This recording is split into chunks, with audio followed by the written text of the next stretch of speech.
வீட்டுக்கு marble flooring போட்டால் கால் வலிக்குமா? வலிக்கும். டைல்ஸ் போட்டால் அப்பயும் வலிக்கும். கிரானைட் போட்டால் கண்டிப்பாக வலிக்கும். ஸோ இப்போ என்ன நாங்கள் பண்ணுறது அப்படின்னா, there is a basic thing behind this.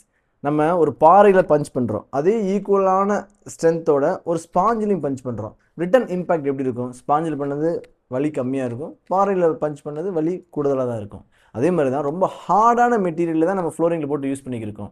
அது மார்பிளாக இருக்கட்டும், டைல்ஸாக இருக்கட்டும், கிரனைட்டாக இருக்கட்டும், இது எல்லாமே ரொம்ப ஹார்டான மெட்டீரியல். மார்பிள்னால் பல நூறு வருஷம் மண்ணுக்குள்ளே வந்து சுண்ணாம்பு பாறையெல்லாம் ஒன்றா சேர்ந்து உருவாகிறத மார்பிள். மார்பிளை கம்பேர் பண்ணுறப்ப கிரானைட்லாம் இன்னும் ஹெவி, பாறையை பாலிஷ் பண்ணி போட்டு தான் காலில் யூஸ் பண்ணிகிட்டு இருக்கோம். அதே மாதிரி டைல்ஸு 2000 டிகிரி செல்சியஸில் ஃபர்னேஸில் ஹீட் பண்ணி கொண்டு வரது தான் டைல்ஸ். ஸோ இதெல்லாம் ரொம்ப ஹார்டான மெட்டீரியல்னால நம்ம அதில் நடக்கிறப்ப அதில் வர இம்பல்ஸ் வந்து ஹார்டாக தான், மைல்டாக ஒரு வைப்ரேஷன்ஸ் இருந்துகிட்டே தான் இருக்கும். அப்போ கால்வலி கண்டிப்பாக வரதான் செய்யும். இதுக்கு ஒரு மாற்று ஆப்ஷனே இல்லை. சரி, கால்வலி வராமல் இருக்கிறதுக்கு வேறு ஏதாவது கல் இருக்குது அப்படின்னா கண்டிப்பாக இருக்குது. அது என்னென்னு தெரிஞ்சுக்கிறதுக்கு வழக்கம் போல தான் ஃப்ளோரிங் கமெண்ட் பண்ணுங்கள். உங்களோட இன்ட்ரெஸ்ட் ரேஞ்சுக்கு தகுந்த மாதிரி அடுத்த வீடியோவில் அது சம்மந்தமாக டிஸ்கஸ் பண்ணலாம். என்ன ஃப்ளோரிங் போட்டால் கால்வலி வராது அப்படின்ட்டு. அப்புறம் இந்த மாதிரி இன்ட்ரெஸ்டிங்கான டிப்ஸ் உங்களுக்கு வேணாம்னா கண்டிப்பாக சேனலை ஃபாலோ பண்ணாதீங்க.